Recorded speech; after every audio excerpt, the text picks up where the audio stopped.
Assalamualaikum warahmatullahi wabarakatuh. Kami dari kampus STII Al-Utsmani, Prodi Manajemen Pendidikan Islam, dari kelompok 10 ingin menjelaskan tentang aliran Islam modern. Dosen pengampu dari Bapak Heridianto, SPDM AG. Dan perkenalkan, nama saya Kamila, NIM 01-2024-038, dan teman saya Lailatus Sa'diyah, NIM 01-2024-040, dan Nur Hidayah, NIM 01-2024-47, dan Ika Nurmaulidiasari, NIM 01-2024-033. Definisi pemikiran modern dalam Islam. Secara definitif, modern berarti berkemajuan atau baru. Pemikiran modern berarti cara berpikir yang menjunjung prinsip-prinsip zaman baru.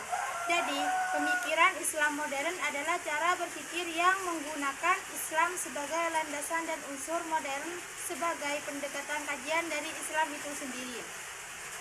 Secara historis, pemikiran modern mulai kuat pengaruhnya dalam dunia Islam pada awal ke-19, ketika Barat menjajah Jazirah Arab. Maka muncul yang dinamakan tokoh modern pembaharu seperti Muhammad bin Abdullah, Rashid Ridho, Muhammad Abduh di bidang teologi, Ali Jinnah, Jamaluddin Al-Afghani di bidang politik, dan lain-lainnya. Konteks pemikiran modern dalam Islam merupakan suatu wacana yang mengawali perubahan berdasar bagi Islam sebagai suatu nilai ajaran dan umatnya sebagai pembuat arus perbuatan tersebut.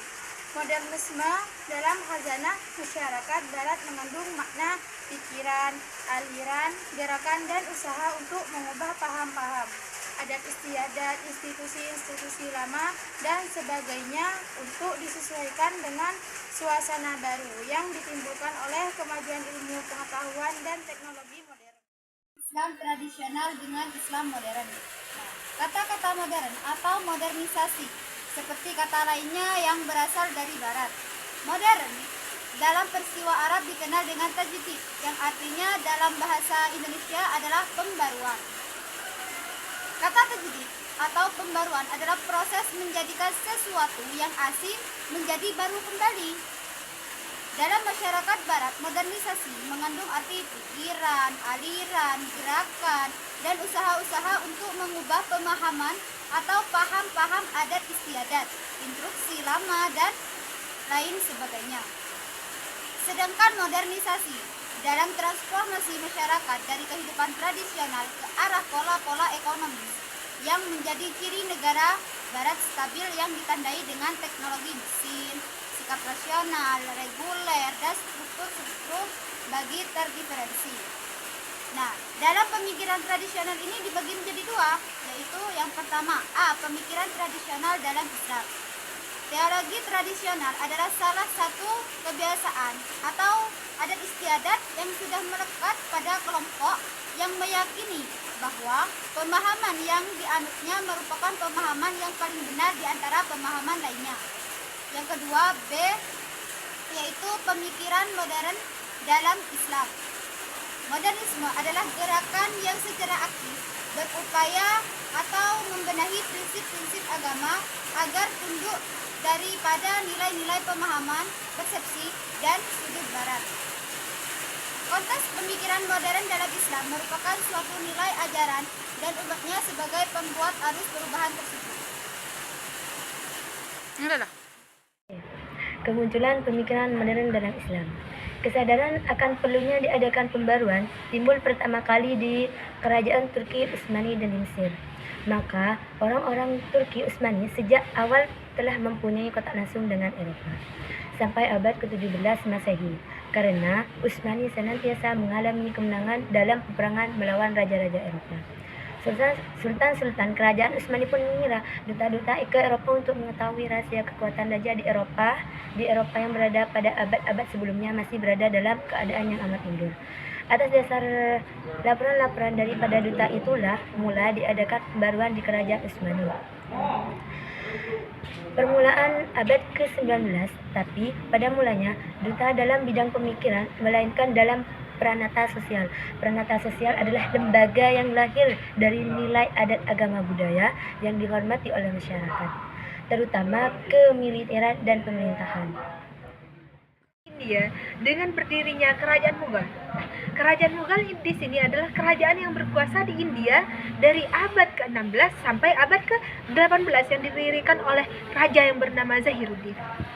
Negara ini merupakan negara kedua dari ketiga negara yang tadi yang mempunyai ibu kota bernama Delhi, yang merupakan pusat kekuasaan dan kebudayaan Islam di dunia bagian timur.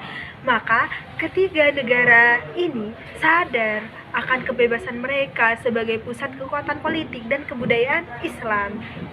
Dan ketika Inggris dan Prancis mulai penetrasi di sini adalah penjajahan yang dilakukan oleh negara bagian barat terhadap negara Islam. Nah, ketika Inggris dan Prancis mulai penetrasi mereka ke dunia Islam, mereka sadar kejayaan dan kebesaran mereka sebenarnya sudah berakhir.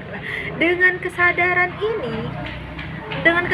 ini membuat mereka mempelajari dasar-dasar kemajuan barat, dan mereka mengetahui bahwa dasar utamanya adalah berpikir secara rasional dan ilmiah yang berkembang di daerah barat karena pengaruh oleh Ibnu Rushd.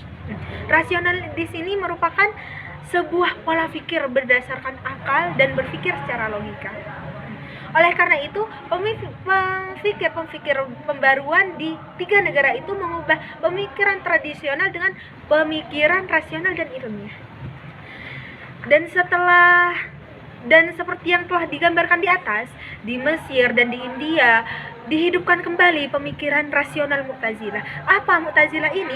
Mu'tazilah adalah aliran teologi Islam yang mengutamakan akal dalam memecahkan masalahnya. Sedangkan keadaan di Indonesia berbeda sekali dengan keadaan ketiga negara tersebut yang tadi. Indonesia tidak pernah menjadi negara Islam dan tak pernah pula menjadi pusat kebudayaan Islam. Islam di Indonesia berkembang mulai abad ke-13. Maka Islam datang dan berkembang di Indonesia bukan Islam yang pada zaman keemas-emasan dengan pemikiran rasional dan kebudayaannya, tidak, melainkan Islam yang telah mengalami kemunduran dan pemikiran tradisional dengan corak tarekat dan fikihnya. Di samping itu, penetrasi barat ke Indonesia lebih awal dari Timur Tengah, yaitu pada abad ke-16. Oleh sebab itu, faktor yang mendorong pembaruan di Indonesia bukanlah kesadaran akan kejayaan dan kebesaran Islam pada masa lampau, tidak. Akan tetapi, faktornya adalah pengalaman orang Indonesia yang belajar di Tanah Haromain, yang belajar di Mesir, Kairo, di mana pembaruan tumbuh dan mulai berkembang. Contohnya nih, yang orang-orang yang belajar di Mekah mempunyai kontak dengan pembaruan Mesir adalah seperti halnya Syekh Ahmad As-Surqati yang kemudian menjadi orang paling berpengaruh di Al-Irsyad. Ada lagi namanya Kiai Ahmad Dahlan yang menjadi pendiri Muhammadiyah. Di Mekah keduanya berkenalan dengan pembaruan yang berkembang di Mesir melalui Al-Manar. Pengetahuan mereka tentang pembaruan di Mesir mendorong mereka untuk mengadakan pembaruan pula di Indonesia. Jadi tidak salah kalau dinyatakan bahwa pembaruan terjadi terutama Mesir mempunyai pengaruh hebat terhadap Indonesia yang Islam.